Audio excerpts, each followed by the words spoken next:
All right, go ahead and say something. Yep. All Hello right, there, everyone. you're coming through perfectly. Fantastic. All right, so welcome to an episode of Squall interviews. I guess I'll call this segment.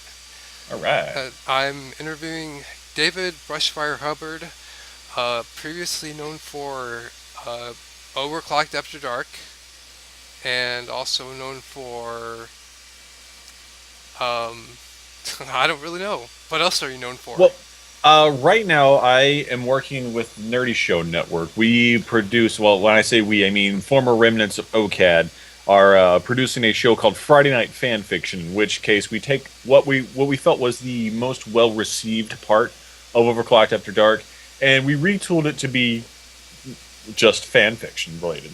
We wanted to take the best, the worst that the internet has to offer in regards to fan fiction, and bring it to anybody who would care or dare to listen. Okay, and you also that is a segment that you do on Friday nights. Sort of. We So do it. We do it. We record it Monday as a live stream, and then we actually release an edited episode on Fridays. So technically yes, technically no. all right, but you're working with Hex and you're working with Cap. Yeah, they are the baby daddies of the show. Yes, Yeah, of nerdy show. exactly, exactly. Also, previously a part of it was Mike, Triforce Mike, Oh, who, sad face. who was he was hilarious though. Oh yeah, He he was he was very absolutely. one of the stories I got from him was well, I was trying to call him to arrange a meeting, and he took the phone call on the toilet, and he's like, yeah, we're gonna do it. This is how we're gonna do it. You're gonna do it with me on the toilet. I'm like, hey, that's cool. He's the kind of guy who could get away with that sort of thing. Like I try not to, but Mike had that kind of swagger that you could get away with it Yeah, as him. yeah. But Cap and Hex are good guys of themselves. Hex does the music thing, and I think Cap does the news thing still. Yes, it's Okay. been a bit since I listened to an actual nerdy show proper. Yeah.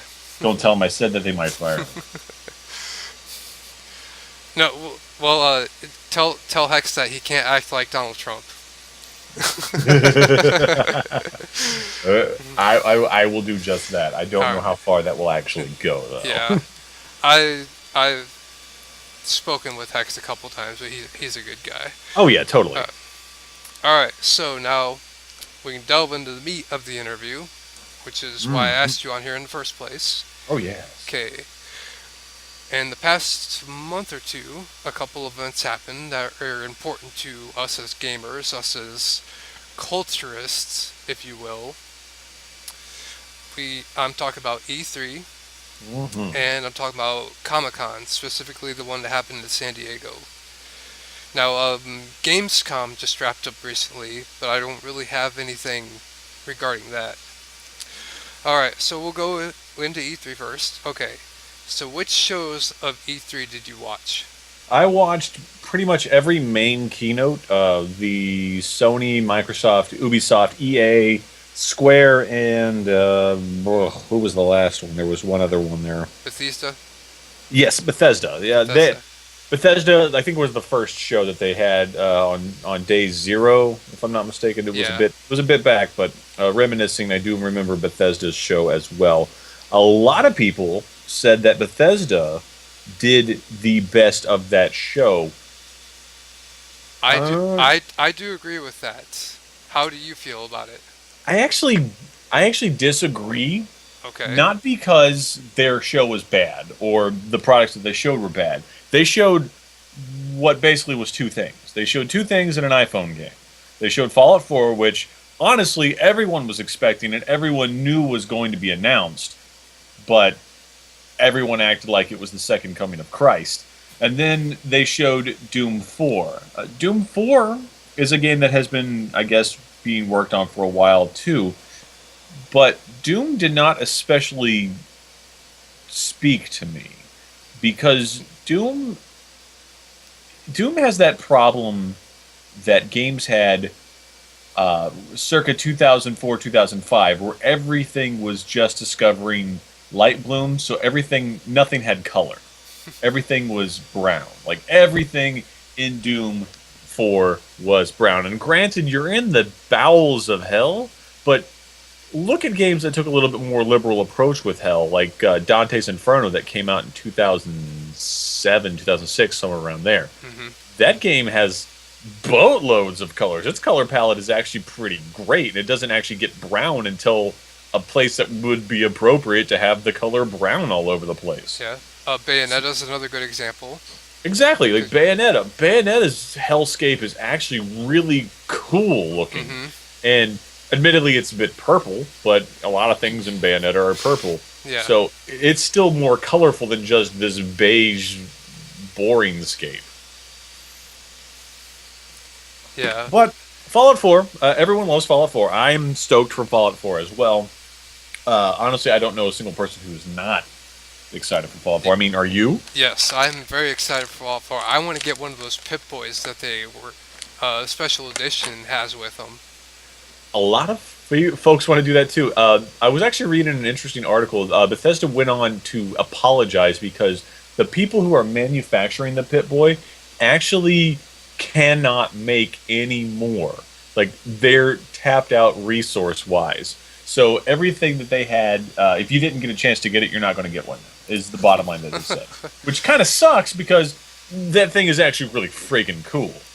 Well, you can get one off eBay for like a trumped up price. Oh yeah, and like I had a friend, one of my friends who has whose friend like got 5 pre-orders in, and he's like, "Yeah, do you want one of those for like actual?" And he was like, "I don't know. I think I'll just wait to see what they're on eBay." I'm like, "You fucking idiot! Do you know how much they're gonna be on eBay?"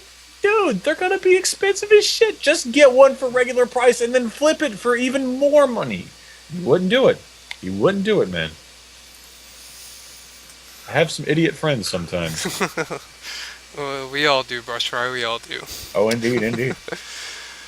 All right, so yeah, Bethesda. I did like their show because they showed off everything that was relevant to them. Right. Pretty much.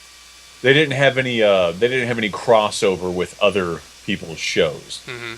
So we ended up getting a show that was 100% them, and I'm okay with that. Steve is actually on his way here, so we'll add him to the call here in just a second. All right. But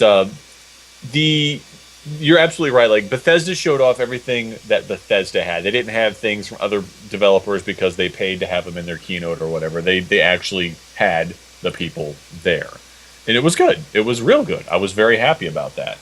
But Bethesda's showing, a lot of people think that just because they showed 2 games in an iPhone game that they're the winners. They're not. They had a very poor showing quantity-wise. And while you should look for quality and quantity, there needs to be a balance. You can't just show 2 things in an iPhone game and it be the win-all things. After Bethesda's show, we had to wait a day for the next show, and I think the next show was EA. It may have been EA, I'm not sure. It was... Oh, who was it? It was you! Oh, hey, Steve! Hello. Sorry, it has been a shit day. I do apologize about my delay. Alright, sorry about that. Well, it was also shitty of me to decide, well, hey, let's invite Stevo on the show. No, it wasn't. I mean, like, well, first off, you vicariously invited me through David. Actually, I think I vicariously invited... I think I invited him to tag along. You asked me, then you mentioned Steve, and like, let me see if Steve can come on too. Well, yeah. I mean... So, technically, this is all my fault. Technically. Alright. Okay, so... Oh, go ahead. Too bad we can't get all the members of OCAD on the show. No.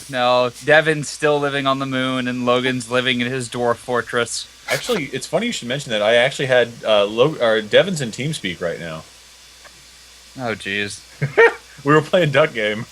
Oh, jeez. Duck Game. Oh my god, that's so funny. That's... I love that game. Yeah, Duck Game is that game's a crowd pleaser right there. So, Steve, let me bring you up to speed. We are talking about E3. right Wait, now. speed as in like Keanu Reeves speed or what? No, that would be Speed 2. Only Oh. with a bus instead of a boat. Oh, okay. No, So we're talking about E3. We just finished talking about the Bethesda keynote, in which case I gave them they showed 2 games and an iPhone game, which I was not very impressed about. Everyone loves Fallout 4. I don't love Fallout 4. Why don't you love Fallout 4? I'm just not a fan of the Fallout series. Really? I'm not a fan either, Stevo, but Fallout 4 is going to make me into a fan. Gotcha. How do you not like Fallout, Steve? I've just never been a big fan. That's all. Anyways, move on with your thing. He doesn't like good games, David. Ooh. Oh, hold on. I'm going to give a quick update. I'm watching the International 5 right now, which is the Dota Super Bowl. Okay. Right now, America is defeating communism 2-1 in a best of 5. We are watching Rocky 4 Part 2. Awesome. So right now it's America v. China, since Russia doesn't have communism anymore. And America is up 2-1. We want evil geniuses to win.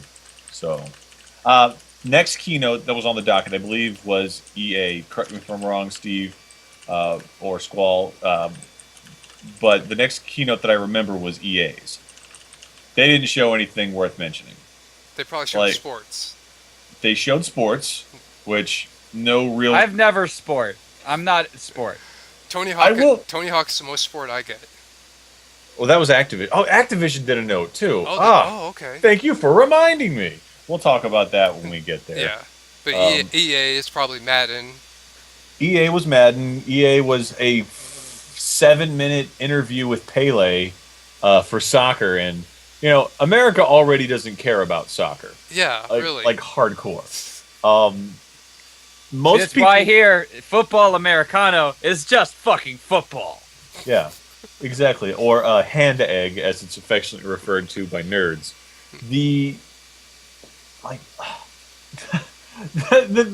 stupidity that came out of EA's show up until the last minute was just baffling.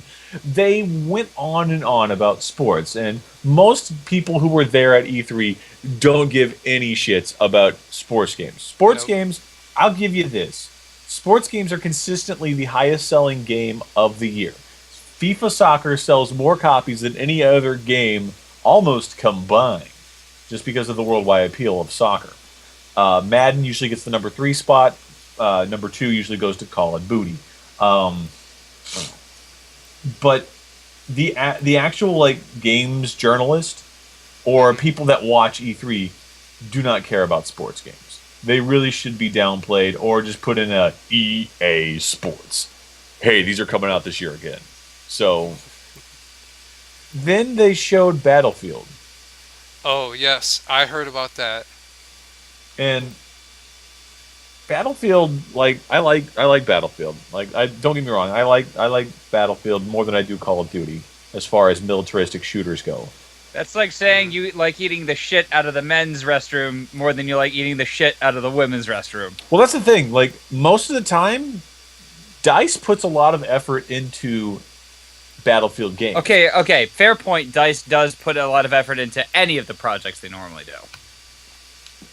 So, go ahead. I like Mirror's Edge. Yeah. I was going to get to that one in just a second because that was something that I was looking forward to as well.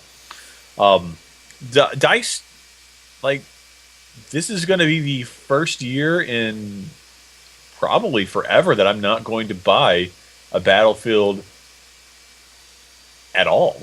I got Battlefield 3 on the PC. I enjoyed it. It was not broken. Battlefield 4 came out. I picked it up, but then I had to return it because of how buggy it was. This was before Steam started offering refunds, and you could only get refunds if you bought something on Origin and you didn't like the game. So I actually had to return it because it was just buggy, and according to some people, it's still like that. How do you instill confidence in a consumer when you've completely abandoned something that you've had the previous year that was not working, that was not correct, that was not even good? and you want me to go, oh, well, Battlefield Hardline is going to be the shit. No. It doesn't work like that. It doesn't work like that. Then they showed Mirror's Edge. And I turned into a little kid for a moment. Oh, boo. Oh, come on, Fairweather fan. Steve. But then you remembered the first one, right? I loved the first one. Yeah. Like, I actually loved the first Mirror's Edge. I loved Did you ever beat it? Yes. I loved it from the time I put it into my Xbox to 9 hours later when I beat it. Literally, I beat it in 9 hours, from start to finish in one sitting. I was actually bewildered by that because I hadn't done that in a while. And I was playing on the highest difficulty. The idea that now we're going to be in much more open terrain and much more free roaming environments, I like that idea because free running is a cool concept and being able to experience all the tumbles and stumbles and jumps and like scary moments where you're jumping from like 40 feet in the air, but you can run and tuck and your shins won't explode on impact. I love that. It's like Assassin's Creed, but more hardcore and without all the stupid killing bullshit. I don't. No? We'll talk about that with Ubisoft. We'll talk about that with Ubisoft. Then they showed Plants vs Zombies Garden Warfare 2. Ugh. And I was at work. I was at work and I was like, man, I'm just gonna clock in and do some work real quick while that was going on. And then they played Danger Zone. I'm like, what does this have to do with the Danger Zone? This doesn't have anything to do with that. I was just, God, come on, EA. You didn't even try. Like, Garden Warfare is a decently fun game. Don't get me wrong, but it takes away from the whole premise that it's tower defense originally. Plants vs. Zombies was based on tower defense, and now you're going to make it into a first-person shooter? No, that's bullshit. It actually made a good transition. I'll give you that. Okay. It made a good transmission. It made a good transition from tower defense to third-person shooter. Mm-hmm. The problem with it is that they, again, I guess, are overestimating their reach. And they're like, wow, this game was so popular, and I don't know any of my friends who have played it. I don't know any of my friends who have said, this game is fun to me. Like, Steve, correct me if I'm wrong, but I think you might have tried it at one point? I'm sorry, I stopped paying attention. What are we talking about? Okay, so see, he was so bored by the EA keynote. You're talking about Plants vs. Zombies? Garden Warfare. Garden Warfare. I had a relative interest in Garden Warfare, and then I realized, oh wait, it's just it's an EA shoehorned third-person shooter, whatever you want to call it, whatever it actually is. And no, I'm not super interested. The things that appeal to me about the original Plants vs. Zombies: simple, addictive fun, like Peggle, a wonderful, whimsical soundtrack. And it was small enough that you could download on basically any machine, including that computer at work that you weren't supposed to put any applications on. Garden Warfare? No. Big download, lots of high-definition rendering, super high system specs, and soundtrack that wasn't completely by Lara Shigihara. So, no, never had any interest in it after hearing about what it actually was. This show brought to you by PopCap. Thank you, Steve. I actually really like PopCap's games. I do too. They're simple. They and are they're amazing addictive. at distilling everything that you want in something casual. But no, I'm sorry, but there wasn't really anything that EA showed. Even Battlefront, I wasn't super enthralled with because there's no single player. I mean, come on. Give me a chance to get to that. Well, fine. You want to get to it? Go get to it. Okay, so Star Wars Battlefront. Everybody creamed their jeans over. It doesn't have a single player, though, so some of us who don't have friends, or people who will play this on their PC, i.e. pretty much anybody, because they're only going to play it on their Xbox or their PlayStation 4, they're like, well, Star Wars, it's only in the first 3. I'm like, why would you limit yourself with that? You just showed us the open world and majesty that can come with Mirror's Edge. And you're telling me you can't do the entire Star Wars saga? You're telling me we can't go to Kashyyyk? You're telling me we can't go to the Death Star? We can't go to The fucking Rebel blockade, or the fucking Imperial blockade from the first movie. You're telling me we can't pod race? I mean, nobody wants to pod race. Let's be honest. But Yeah. you're telling me we can't do that? Going to Mustafar? We can't go to Mustafar? We can't go slaughter Gungans? Yeah, Gungans. God, like, okay, that right there would have been Game of the Year. Like, yes, you can take Star Wars characters and slaughter Gungans, and then everybody would have been like, finally, our time as nerds have come. But like Battlefront had a very, very scripted gameplay trailer, and I use the sarcastic finger quotes on that one. It had a very scripted gameplay trailer that ended with Luke and Darth Vader clashing, and all the nerds went, "Oh my god, this game looks great!" And I'll admit, I got caught up in it too. But upon reflection, I'm just like, man, it's the same thing over and over again. It's like, many times can we battle on a fucking snow planet? Let's end Hoth. Let's end Hoth altogether.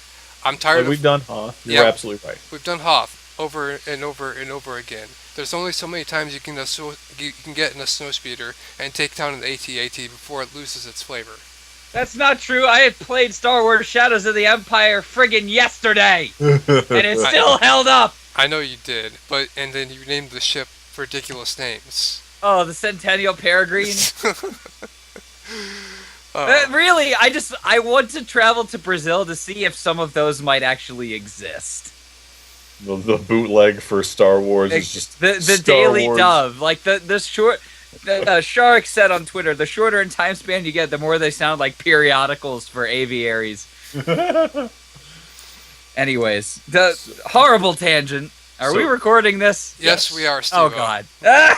EA gets... Have fun editing it! EA gets super negative B-. B-, okay. Negative B-. Then the Sony keynote hit. Or no, Microsoft was first. Microsoft was first. Yep. Yes. Microsoft's keynote sucked, except for the VR tech that they showed with Minecraft, which looks very interesting. However, I doubt will actually work. Yeah, that's way in the future. But more Moving relevant on. is the backwards compatibility, which is total bullshit anyway, because we decide which games you get the backward compatibility. Well, hold up. They did the exact same thing with the Xbox 360, and nobody said a word. I know, and nobody's calling them on their shit. I just, it doesn't matter. I mean, honestly, who wants to play 360 games anyway? If you have an Xbox One, you probably still have your 362 unless you're broke-ass poor and had to trade it into GameStop, power to the players. The backwards compatibility just does not matter to me. Because how many Xbox 360 games out there that you're just chomping at the bit to play again? No. Can you tell me one? Once you play 360 games, then it's pretty much over with. I had a lot of 360 games. At one time, I had 157 360 games. And when I went to a straight PC gaming platform, I never looked back. I never thought to myself, man, I really wish I could play that game again. With the exception of Bayonetta, because the Wii U version of Bayonetta came with Bayonetta 1, Bayonetta 2, which was fantastic, by the way. If you ever get a chance, definitely pick that up. GameStop, $39.99, power to the players. This show brought to you by Platinum Games and Nintendo. Buy the Wii U, otherwise we won't make another system. They're not going to make another Bayonetta game, and that makes me sad. If they make it, they'll have to make it for the Ouya. That's another story entirely. Sorry, Steve. Me and Steve have debates about that. Yes, we have masturbates about that. So anyway, Microsoft, they then had Gears of War, which a lot of people venerate Gears of War, and I always ask them the same question. Tell me what happened in the last game. Nothing. Duck and cover, aliens, Rico! They couldn't tell me. They can never answer the question because Gears of War is such a forgettable game. I remember what happened in the first Gears of War because there was a lot that happened that was really cool. 2006 was very kind to the Gears of War series. Unfortunately, after that, it's never kind again. Because I don't remember shit from Gears of War 2. I don't remember shit from Gears of War 3. And I'm not just talking like I've put it out of my memory because it's been so long. I couldn't tell you what happened a week after I played the game. All I I remember for number 1 is Chainsaw Gun. I remember a couple of key sequences. My favorite sequence was where you had to stand by light, otherwise you were going to get eaten by this weird nighttime bug swarm, which was cool because there was a lot of environmental puzzles associated with that. Yeah. I remember the scene where you're having to very carefully snipe a line of dudes, and you have to take all the dudes out, otherwise the guy at the very end that they're escorting is going to die. It's a very cool moment because it's a very tense moment. The second game, I remember they got eaten by a worm, and then you had to cut your way out of its colon. But that's boring, because it's like a lot of other games do that too. Nowadays. Yeah. I think they were one of the first that let you get eaten by a worm, and then you have to cut your way out of said colon. And it's funny because you had to go through the farty gas too. Rhapsody, musical adventure for PlayStation. You got swallowed into a worm. Well, you were in a train, and then you went through the train to get out of the worm. I love that game too. Like that I have a great soft music, spot for right? it. Yeah. It has some of the best bad music. We are pirates, really amazing pirates. We sail across the ocean, and when we get sunburned, we put on lotion. Make a remix of that. Did you ever play the DS remake? I did. It was not great. It No. wasn't bad. I preferred the strategy RPG elements of the first one. Yeah. Of the original, because that was strategy RPG. It allowed you more, a different requirement. Like you had to actually get your units within space of the enemy in order to hit them. Whereas with the DS remake, you're just like boom, just right next to the enemy and you're hitting them. It's more like Final Fantasy than Final Fantasy. They dumbed it down for space. Yeah. Like they dumbed it down because they needed to put the music on there, and the music was the biggest point of that game. Mm-hmm. But we're getting aside from ourselves. Microsoft didn't show anything else. They showed Halo 5, and honestly, no one gives a shit about Halo 5. That's a lie. Everyone on the internet fucking creams their jeans over Halo 5, even though it doesn't really do much for anybody. The Master Chief story is okay, but again, it suffers from the same. I don't remember a fucking thing that happened in very many of the Halo games. I remember what happened in Halo 3 when you talk to the Overmind, and it's all like, you gotta go talking poetry. And that was it. And then you killed some dude. And then everybody was at peace. Working with the Arbiter was kind of fun. Yeah. Like I said, there were moments in it that were great, but Halo is not something that I really care for. Most people get it because they want to play the multiplayer. And yeah. Like I don't think Steve, you haven't played a single Halo game, if I'm not mistaken, right? I've played Halo and I've played part of Halo 2. I've actually beaten Halo a couple times. Oh, well. Yeah, you shut your face. I guess I got dunked. He's got okay. credit. I was actually nonplussed with the Halo series because I'm a PC gamer. I've been a PC gamer my entire life. I've seen this before. All you did was take away most of my guns and replace all the textures with shiny reflections. Yeah, that's the thing. Like, even as somebody who was not a PC gamer prior, I was never particularly impressed by the Halo gameplay. I will say that they did do a lot of leaps and bounds as far as enemy AI is concerned, but I feel like Metal Gear Solid did more for enemy AI than Halo did. Mm-hmm. What they actually did with Halo is they made first-person shooting accessible for people with controllers, and they made it so that you could play multiplayer with your friends on the same console, on the same television, and have it not be absolutely terrible. Those systems were the first ones to have enough processing power to not make four-player split screen look almost unintelligible. Yeah, like GoldenEye. But for some exactly. reason, still gets held up as the golden god of fucking Now, first-person that being content. said, I'm excited with what they're doing with Halo and how much they're vying to take back a first-person shooter crown in terms of their developments with the new games. How much money they're pouring into it, how much publicity they're trying to get out of it. It does seem like if they're not pouring their hearts into it, they're pouring their wallets into it, and they have some really smart people looking with what they're doing with their money. See, Dave, I pay attention! Well, good for you, Steve. Good for you. Anyway, Microsoft's keynote sucked butts. Moving on. Sony's keynote. Who were the first two on the stage? I don't remember. Matt Stone. No, and Trey that was Parker. Ubisoft. That was Oh, Ubisoft. Okay, never mind. Yeah, we'll talk about them in a second. yeah. We'll get to them All right. because theirs was Yes. Sony's. So- Sony did something that no one thought to do, and that's finally convinced Square Enix to remake Final Fantasy VII. So, hats off to them, and by all accounts, that's what won them E3. I don't understand why. Okay, because it's actually not a remake; it's a reboot. It's not a reboot. It's not a remake. It's not a remaster. It's somewhere in between reboot and remake. Yeah, it's like they're taking all the characters and they're taking pretty much the same story, but they're building it from the ground up.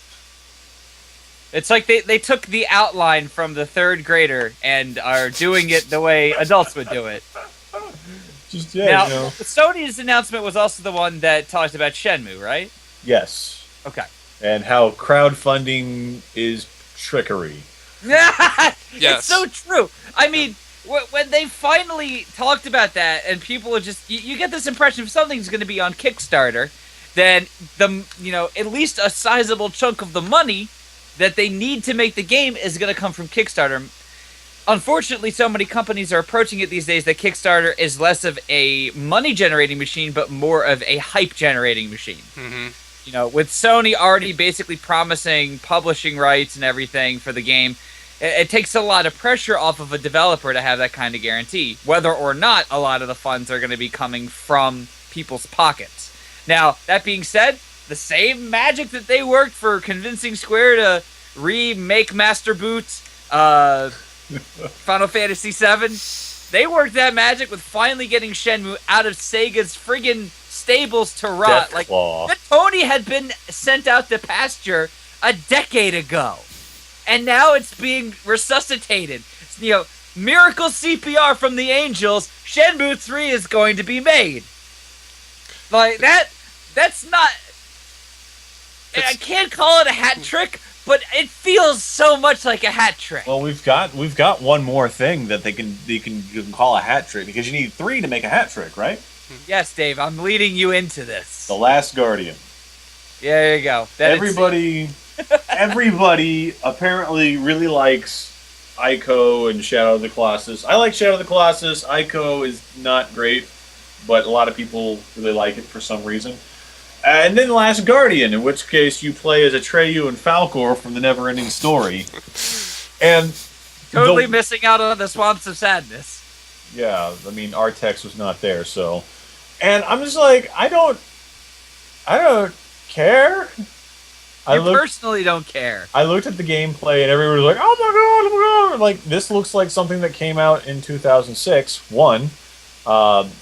It was supposed to apparently come out in 2006. And I don't care. That's probably why it still looks the way it does. But the fact that it's coming out is, they've dunked it. In terms of actual deliverables at an E3 presentation in the last 10 years, even 15 years, they've basically taken home the trophy, not just the participant, at the very least MVP. That's the thing. Like, even after all of that, the most interesting game that came out of E3 to me was Zero Dawn, I think is what it's called. It's that Monster Hunter set in future mankind has to harvest things from robots because reasons.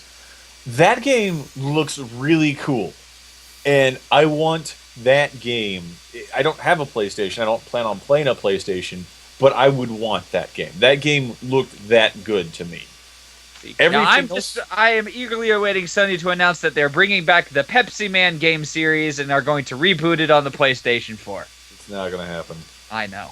Yeah, you're gonna have to. I have to live with this loss. What they'll complete with the hat trick? Knights.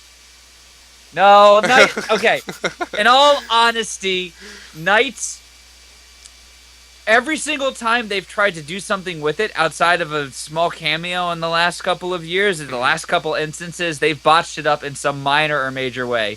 Journey of Dreams was an absolute mess because they shifted development midway through to the Wii based on the popularity of the console and ended up using the Shadow the Hedgehog engine to save development time. Horrible decision. Beautiful artwork, amazing music. Story was mediocre at best, but the controls were horrible. Yeah. And there are a lot of the voice acting, a lot of the design decisions of the actual lies. Yeah, exactly. Now, having Knights in the Sonic All-Star series, good call. Very good stuff. But I also put that to Sumo Digital's credit, which, by the way, they are also working on Crackdown 3, and I recently saw the trailer for that. Looks absolutely ridiculous. Yep. No, the Last Guardian, Final Fantasy VII, and Shenmue 3, Sony has basically performed miracles akin to Jesus. And people freaked out just like that. Like, oh my god, I can't believe it, they're gonna Okay, do what it. was it that? Okay, was it Gaijin 4 Coma, that 4-panel comic comparing the guys from looking at a Nintendo conference one year, looking nonplussed, and then a Nintendo conference the next year, super enthusiastic. Same kind of enthusiasm for Sony this past year, and they deserved every bit of it. So let's talk about Nintendo's. Ubisoft. Oh, we're gonna go to Ubisoft first? Yeah, okay. let's because I want to cover the big game. The very first two guys on the stage, South Park guys. Matt Stone and Trey Parker. Yep, Matt Stone and Trey Parker. They walked out and Trey's like, fuck these microphones, really? Now, what's funny about that is I bet they were either high or drunk when they were there. Or both. They could have been Or both. Yeah. They have a history of doing things like showing up to the Oscars wearing J-Lo's dress on acid.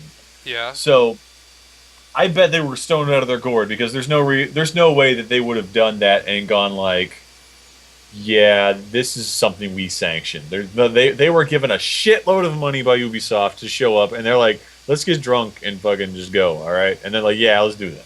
Yeah. Now, the game they showed off, the sequel to The Stick of Truth, Yep. The Fractured Butthole, I'm super psyched for it. I still haven't played the first one. The Stick of Truth is a fantastic RPG. It's a very, very true to like old school turn-based RPGs like Final Fantasy and whatnot. Plus, while like, still, like Mario RPG also. oh yeah, it's got that exactly. time. Oh yeah, no, okay. Yeah. You mentioned Mario RPG, you win me over Mind, Yeah. Body, and Soul. So. Yep. But he like the game itself is based on the superhero personas that they gained in the show. And Steve, you're not a fan of South Park, but No, it's not that I'm not a fan. I'm like, South Park's okay. I don't actively go out and watch it. It's okay. It's not something I dislike. there was a 3-part episode involving Cartman summoning Cthulhu, and they basically pay an homage to Miyazaki films in that one by making it like Cartman's friendship with Cthulhu is like My Neighbor Totoro. They ridicule the BP oil spill by making them do these ludicrous apology campaigns.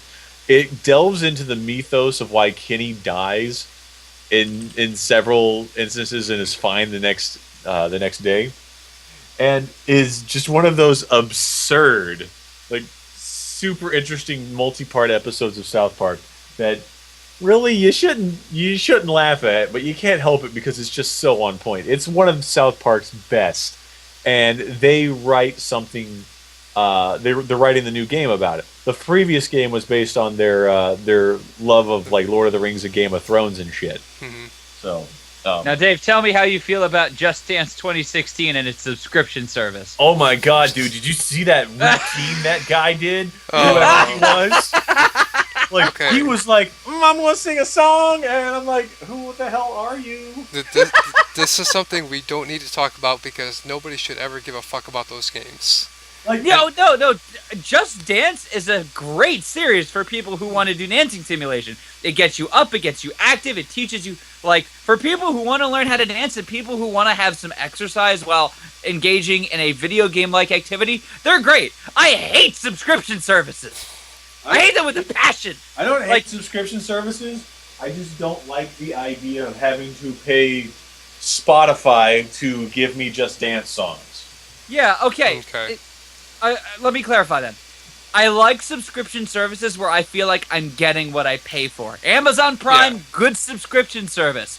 Equivalent Season exchange, pass right? to Borderlands, don't really feel like I'm getting, but I'll deal with it because they do end up with a lot of content at the end of it. Mhm. Call of Duty Season Pass, fuck you! Sorry, are we allowed to curse? Yeah, that's fine. Okay. I should have probably asked. It's fine. Just keep it on the lower end of the. I will. I'll keep The it on the numbers. minimum. We could do it. We could say the F word twice. Yeah. and Or still the S maintain word PG-13. 3 times, but not both. But I'm on the same boat as Steve on this one. A subscription service to Just Dance does not sound like it would be pleasant for me. No. I got a lot of mileage out of Rock Band music back when I had my Xbox 360. Mhm. I had probably about 1,000 songs on there, and if you think about it, that's a lot of money being sunk into several songs. But there were songs that you liked. Oh yeah, like every single one of the songs that I downloaded, with the exception of one, because my friend was over and he was like, "I want to get this song." It was a fucking 30 Seconds to Mars song, and oh, it was terrible. Ah, Hold I on. remember 30 Seconds to Mars. I'm like, Jared Leto, why are you being in a band instead of starring in more awesome movies like Requiem for a Dream? Oh, Like, wait. let Dallas me give Buyers you- Club. Let Never me- mind. Let me just give you this deep lyricism from the song that we had. It was, "Run away, run away, I'll attack. Run away, run away." And then I was like, this is not like, it wasn't fun to play on the guitar, because there are some songs like they had some Iron Maiden songs on Rock Band. I don't like Iron Maiden, but the songs were fun to play. Linkin Park. I like Linkin Park. The songs aren't fun to play, so I can get over it. They had a Stephen and the Colberts song. Fantastic song to play, 30 seconds long. That kind of sucks. Mhm. It was free though, so I can't really complain. So I was disappointed they never put the complete Thelonious Monk available for Rock Band. But you know, the idea of a subscription service to a dancing game sounds gross to me. Yeah. It's all about making more money out of it than they're pouring into it. And they're not making huge strides with Just Dance 2016 over the previous installments. So, Yeah. whatever. And then they'll have the subscription service, but then they'll end up still putting out another one next year. Right. Now, you're talking about the Ubisoft conference. A lot of these games are multi-platform. Mhm. One thing I did notice about Ubisoft's showing for these things, a lot of their games did not include a PC release. Well, that's because they don't Really like confusing. the PC. They have to have Uplay on the PC, and no Uplay is PC crap, yeah. players. Yeah, no PC players like Uplay. For whatever reason, the newest version of Uplay does not run natively with administrative modes. You have to force it every time you open it, and this is if you try to actually run a game via Steam. I wanted to play Heroes of Might and Magic 6 because I wanted to hate myself for a bit because I'm terrible at that game, but I still love it for some reason. I turn it on, I gotta fucking put in Uplay, whatever. I already knew that was coming. I get on there, and it's we cannot update Uplay. Why can you not update Uplay? I have internet connection. I am watching YouTube right over here. Oh my god. EG is beating the schnazzles out of C-Deck. Awesome. Okay, let's check out my game. So you have to force and you can't just run Uplay, because if you double click on the Uplay thing, it doesn't work like that. You have to dig into the folder where Uplay is. You have to find the boot file, which is located 3 folders deep, and then run that as an administrator, and then you can update it, and then you can play your games. That's retarded. Yep. So it does not surprise me that they are not talking about PC games. Besides, nobody in the PC wants to play a fucking Assassin's Creed game anyway because those games are terrible. They showed it. Who gives a crap? It's not Assassin's Creed in the future. I don't got a laser sword. I don't care. All I'm going to be seeing is just, oh, look at me. I'm British now. Let's go to London and have scones at Wimbledon. You know, Dave, you should have warned everybody before you came on as a guest that there is no group of people that will not be offended by the end of your tirades. Just say it. Oh, well. Well, here's the thing. I'm not making fun of British people. I'm making fun of the French people who think British people are like that. Oh, my goodness. All right, do we want Ubisoft's to a keep French talking company. about Ubisoft or what? Ubisoft, F-. All right, so moving on. What was the next one? Nintendo. Nintendo. Or rather, You want to field this one? allow Metroid to continue as a series in any real way.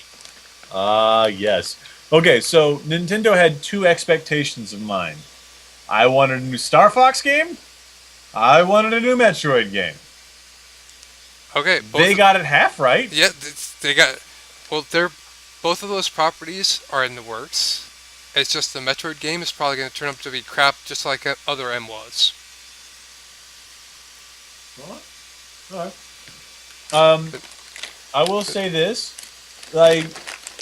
Nintendo was very quick to defend Federation, whatever the hell it's called. Yeah, but there They is. look like fucking Star Command from Toy Story. Like, I can't take that seriously. They don't look like Chozo Power Armor. They don't look like badass Samus Aran. They look like goddamn Buzz Lightyear. Star Command, Tim Allen looking motherfuckers. Sorry, it made me very mad, and I cursed a lot more than I thought I was going to. It's fine. It's. All right, here's my take on Nintendo's E3 announcements. Nintendo, as of late, does not rely on introducing new properties. They have gotten into this recycled syndrome where they're either remaking, rebooting, remixing, remastering. They're constantly treading the same line because of their lackluster hardware performance, at least in one, if not two departments over a longer period of time than they expected. So Super Mario Maker totally gets me. I love the idea of people being creative with those old kinds of assets. But that's what they are. They're older assets. It doesn't show a lot of innovation to finally make an official version of whatever that Moon program is that's used to make all the ROM hacks that people hate to play but love to watch. Super Kaizo. Yeah, Yeah, well, Super Kaiser Brother. Yeah. Yeah. Anyways, was it the Zelda Triforce Wars or whatever it's called? The 3DS Hyrule Warriors. Yeah, well, I mean, Oh, they no, already no, call no, it no. Zelda That- Four Swords Adventures, so this is something else in the vein, a co-op Yeah, multiplayer it's Zelda kind Four of thing. Sword Adventures. Only this time your fourth friend can eat shit. Language Day! I'm sorry. He can digest excrement. Triforce Heroes. And, Yoshi's Woolly World, we've gotten good exposure with that, but that's just basically Kirby's Epic Yarn, only with wool and with Yoshi. Mario Tennis, oh boy, another tennis game. Let's throw that in there with the kart and the golf and everything. Now, real talk, I do like Mario Tennis. I do too, but it's Mario Tennis. Yeah, it's not something we haven't seen before. You played one Mario Tennis, you've played them all. I don't see a big difference between playing Mario Tennis on the N64 and playing Mario Tennis on the Wii. Now, my biggest thing is like Star Fox Zero. That made me very happy that they're finally bringing back a line that has been left in the dust for a while after they bungled it on the DS. And then, 3DS came out. They came out with the 64 remastered, again, recycling old assets. But it's nice to see them acknowledging that they're going to be pushing something forward. As long as this isn't just another remake of Lilat Wars, I will be very happy. Metroid Prime, Federation Force. Is that what it's actually called? Like they're even trying to be Star Command. It's like the only thing they could be different is if they had Tim Allen come in. It's like, hey, Samus, you're gonna sit this one out. Oh, you... But I like the idea behind it. I like the idea behind having something like Triforce Heroes or Four Swords Adventures for the Metroid series, but not as a main entry in that line. In fact, I don't think that counts as a main entry. The fact that that series storyline has stagnated so much since... I would Prime say... the Prime series was retconned out of the game anyway. I don't care if it was. The Prime series may be their swan song at this point with Metroid, after how badly Other M ended up doing. Mm-hmm. They really need to get back down to basics with those games. I would be happy to see, and it takes a lot for me to say this, I would be happy to see them Zelda-fy Metroid, and even if they're just remaking the same game with different aesthetics and different parts of the timeline, I'd like to see them treat the series with respect again. And Metroid Prime Federation Force is not the respect that it needs. They could do what they did with the Castlevania games.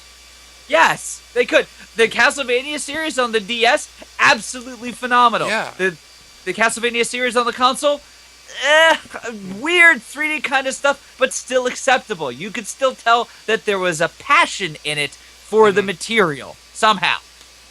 Metroid has lost that spark. And that is the saddest thing about Nintendo's E3 presentation. No, the saddest thing about E3's Nintendo presentation was the game that I was actually stoked for is barely a Nintendo game. Go on. The Fire Emblem Persona crossover. Ah! Oh. That game actually had me go, ooh, this looks like fun. Because it's like J-pop meets demons. And that sounds fun. It sounds different from anything that I've seen prior. I've played some Persona games. I've played some Fire Emblem games. I don't like Persona so much, but I understand why it gets the notoriety for what it does because its characterization is pretty top-notch. So I would love to see Nintendo let some Fire Emblem be touched by somebody who knows how to make characters be good. I don't give a shit about Star Fox. Like it pains me to say that. You know what? I'm going to give you a soundbite right now. Potato. Use that to cover up every single one of David's swears in this episode, please. For example, I don't give a potato about Star Fox. I mean, Go ahead. shippy, shooty things is cool, but then it turned into an ostrich. What? Yeah, I saw that. I was like, I'd rather just drive a tank, thank you very much. Like, I'd like give to me the drive an Landmaster. ostrich. It sounds like a very interesting experience. Yeah, but it's their ships are not supposed to be Transformers. Yeah, they're not Veritex from Wait a minute, Macross. that was the whole thing that people liked about the N64 game. The friggin', like, the tank level, and then the ship level. That's the Yeah, thing. Their but ship did not transform the ship- into the yeah. tank. The ship. Okay, so Sonic and All-Stars Racing Transformed has sort of corrupted more than just the racing genre. I'm sorry. I will say one last thing. I'm still awaiting them to revive the F-Zero series. Yeah. Yes, Too. GX was hard as... like, Dude, it was fun though. It's as hard as fossilized It was leather, but it was stupid, fun. but it was fun because you had to fight like 3 Jesuses at the end of the story. Merge it with Mario Kart and have it be an option that instead of racing on carts, you're racing on friggin' hover ships. Like you can do that There, in rant Mario over. Kart or Mario Kart 8, but you have to have the DLC for it. I know. $9.95 at GameStop. Power to the players. Would you stop that? Anyway, that Alright. being said, The thing I hated was, hey, let's turn into anthropomorphic versions of ourselves. oh, I love that. Look, I think it's great that now we can have a crossover of Nintendo executives like Reggie Fils-Aimé. And I thought it was stupid him doing his push-ups and going Nintendo 63, Nintendo 64. That was dumb, but it was fun. It shows that Nintendo still has people inside working for them that know what fun is. They just don't let them design games anymore. They let them run the business. Also, it is sad that the last thing we got to see of Sotaru Iwata was him being a puppet, but... What do you mean that's sad? I would rather have that be my last memory of him than imagining what his body probably looked like near the end. Touché. Considering what was wrong with him, would really not imagine that. At least looking at his puppet lives on. Maybe there will be some cheap horror movie where the puppet gets inhabited by the soul of Satoru Iwata, and he comes back to Nintendo and leads it to 20 glorious years. All right. I'm gonna go make a short film about that and undepress myself. Yeah. Okay, which one is Sotaro? He's the one. He's the one right? on the far right. Yes. Far right. Okay. See, making a puppet, that's what caused him to die. Oh no! You're saying the puppet stole his soul! Yes. Well, It's an episode, Nintendo horror movie. It's an episode how of dare you? Goosebumps. It's an episode of Goosebumps all over again. all right, so Nintendo's press conference... I was going to say, so the doctor comes in. Satoru, I found the cure for your problem. Suddenly, Starwolf shoots him in the back. I don't think so. Can't let you do that. So Nintendo gets a C minus. Like I was genuinely excited for something, and no, it's a C minus because I was genuinely excited for one game and puppets. So if it were 2 games and puppets, C plus. But because it was 1 game and puppets, all right, two games for me, C plus. Also, you get extra credit problem because that puppet's still really cool. Moving along, I think the only one that we haven't covered is who do we have left? Activision. That's sports, right?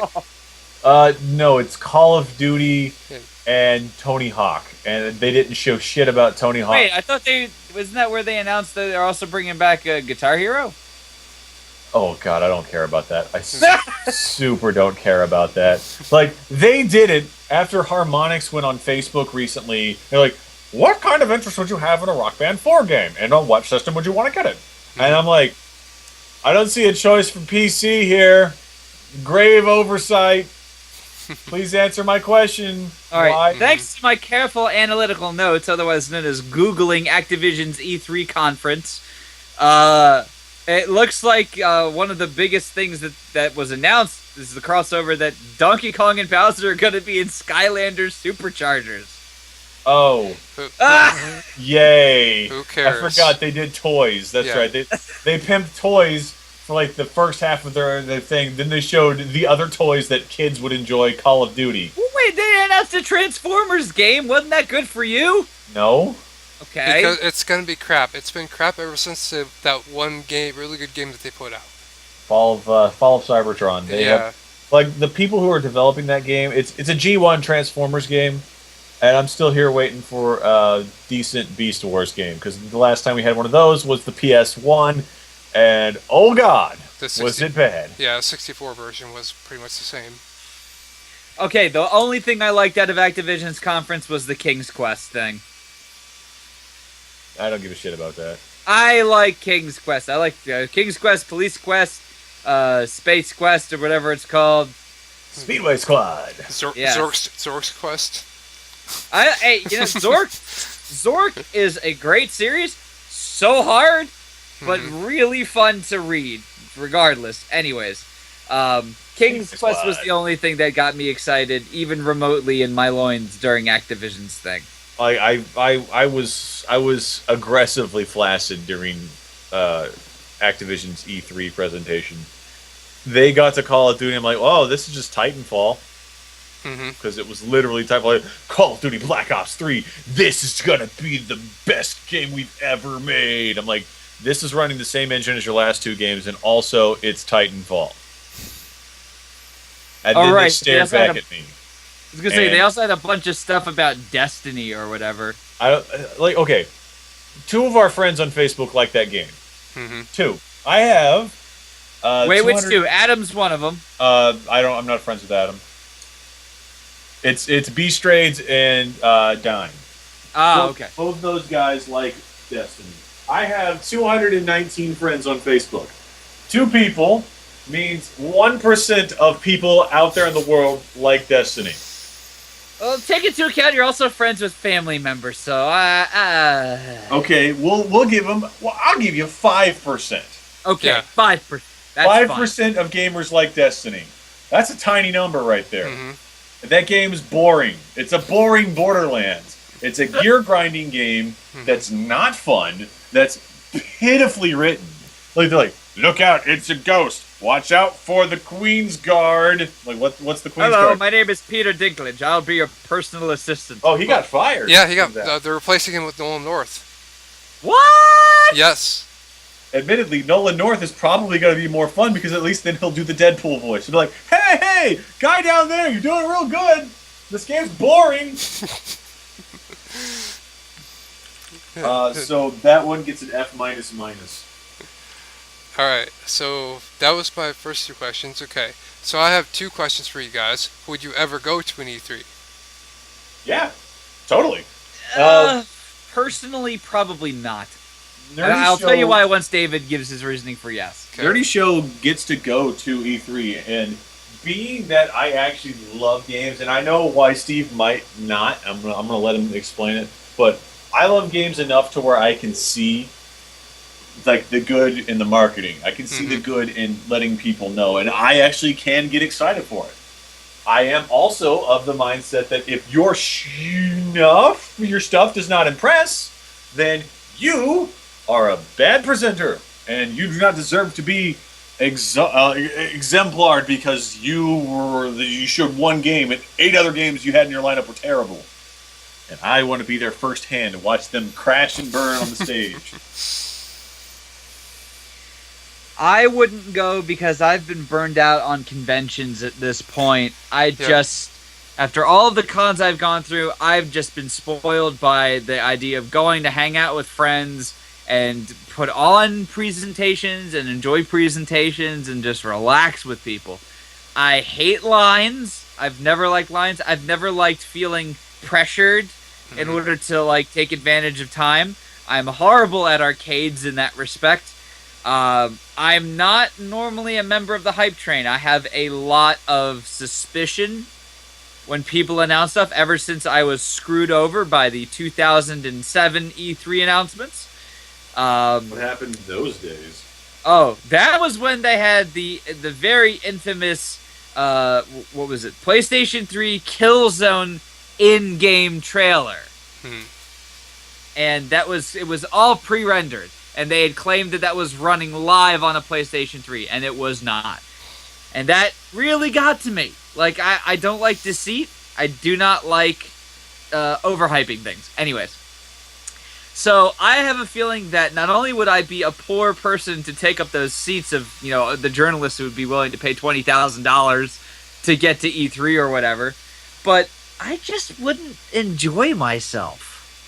So that's just me.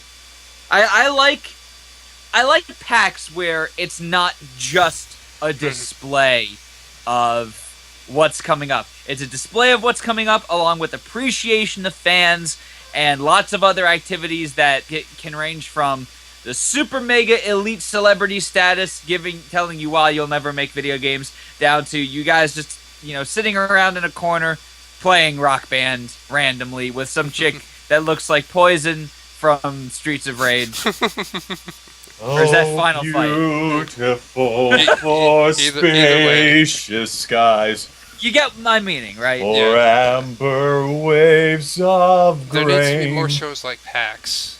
There needs to be more shows in the vein of PAX where playing the Diablo 3 limited demo at PAX, I was willing to wait in line for 20 minutes for that. I'm not willing to wait in line 3 hours for anything. I'm not willing to just I've been there. to stalk around the show floor waiting to see what open consoles that are not in some poor indie devs thing that he's very ill prepared. I don't think I would go. Bottom line, I'm done meandering. All right. Next question. Okay. What would you like to see next year? Just one game. Or one thing at E3 that you'd like to see next year. A fully realized Pokemon MMO. Next question. Oh, hey, wait. Let me answer, you jerkbag. Look, I don't care. America just won in a game primarily played by Asians. What does this have to... It has everything to do with everything, Stevo. Zone of the Enders 3. That's what I want to see. So that's a good series. I commend you. I give you a thumbs up. First All right. 2 games were absolutely phenomenal. The HD remake, remaster, or whatever, was completely bungled, and the storyline has so much more room to breathe. The mechanics are timeless at this point. They totally nailed the feeling of, using a gigantic super space mech that is not bulky, but sleek and dynamic. It's almost like a dancer. It's not. What's the Armored Core? It's not Armored Core. It's not Gundam. It's not Armored Core. It's nothing like that. Jehuti, even as a non-character, like Jehuti's character was awesome. Even if it was just an artificial intelligence, but the anime integration and everything about it, humanity's struggle in space through Zone of the Enders was great. I would love to see that series keep going. It's a shame Konami is now a pachi slut or whatever. Don't even get me started on Silent Hill, the pachinko game. Not even. Hey, What? Steve, What? have you ever played any of those pachinko games? No. They're actually pretty fun. Wait, you played Peggle. Peggle's a Well- pachinko game. I played Peggle. I wouldn't rather have, Silent Hill as a pachinko machine than Silent Hill. I'd rather have Silent Hill Homecoming, Silent Hill Downpour, or whatever. I'd rather have the American teams still be making mediocre Silent Hill games more than it would be that Silent Hill was a pachinko machine. Look, Steve, I've played Nintendo pachinko games. I've played Evangelion pachinko games. I have played several different ones, and they are actually kind of fun. So I have high hopes for shoot your balls, watch out for Pyramid Head. Yeah, and see, if this gets successful, maybe they'll be like, well, what else can we do with the property? Maybe we Let's can- make Zone of the Enders into a pachinko machine. No. What else can they do with the Silent Hill? I mean, Make it into a pinball machine. Make it into a selection of soft drinks. Just they would take it in the wrong direction if the pachinko machine became popular, I think. yeah. I'm always an advocate of put your money where your mouth is. If there's a game series you like, but in a format you don't buy it. You be very vocal with people. Tell them what you want and put your money where your mouth is so that, people know that you're paying with your money. That's the kind of stuff you want. That's why Skylanders is selling like hotcakes. Yeah. Because kids want that. The stupid toys. They're like, oh, Exactly. Mom. They want the stupid toys. Yeah. So, anyways. But now, see, we can understand that because we're like, when we were younger, I loved Teenage Mutant Ninja Turtles. Those Dude. action figures are freaking awesome. Yes. Okay. So here, I will do this quickly, and then we can close the subject. Okay. When I was a kid, I ended up getting one of those creepy crawlers ovens. It was great. I wanted an easy bake oven, though. I would have saved up my allowance for an easy bake oven. Instead, my parents gifted me creepy crawlers. Not only did that devalue it, but it didn't make me want to do it anymore. It's not like you can force somebody to like something by pushing it on them Yeah. in a special capacity. And you I can't, still want an easy bake oven now. you can't eat creepy crawlers. No, you can't. Well, But- you can now. They made one that's edible, but Yeah. when I was a kid, no, you would get sick. You wouldn't die because it said it was non-toxic, I think. But An easy bake oven, that's practical. I mean, brownies every Yeah. day. and who doesn't like cupcakes? I don't like If cupcakes. Silent Hill cupcakes came out, I would buy those. Little pyramid heads made out of that super firm sugary stuff with red icing. I would buy that. David, would you buy that? Chocolate-filled nurses. Yes. David, did you die? No, America just won the international. So, just like any other video game competition, Deadmau5 shows up. Anyways, Dave, did you hear what I was? Never. Yes, you lamented that you didn't get an easy bake oven and couldn't become a giant girl. Mind. My goodness. It has nothing You to do with the didn't hear girl, it. Steve. Wait, If- You're not going to be part of it. My idea now. I'm going to go take that to Konami. Yeah, and they're going to turn into pachinko machines. All right, what's the next question? Alright, well, actually, we got to wrap up here, but I was wondering if you guys would be interested in making this a weekly thing?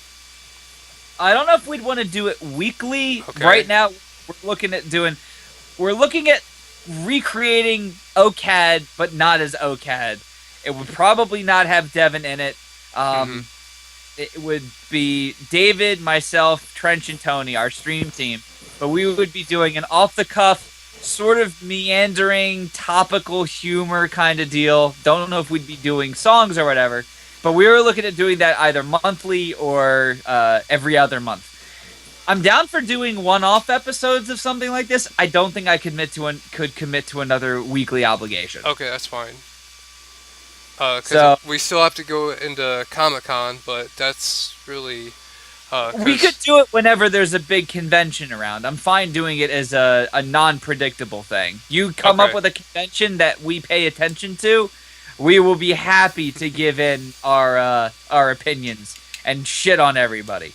Yeah, that's pretty much... I spit on your demo and I shit on your tech demo. Yeah, that's pretty much a lot of what this podcast is about, because I want to interview Will and Brian and Devin and all that stuff. Basically, people about... Oh, jeez. Brian and Devin. Brian, I don't even know if he has Skype installed anymore. Mhm. Devin is... We've tried to arrange to have him on Friday Night Fanfiction a bunch of times, and every single time, he will be active almost up to the minute that we start, and then he'll disappear. Just fall right off the face of the earth. Serious, I think he's traveling with Buckaroo Banzai somewhere in the 8th dimension whenever we try to get a hold of him for one of those shows. Mhm. So, Well, good luck with getting a hold of them and having them be, non-flaky when it comes to meeting their obligation. yeah.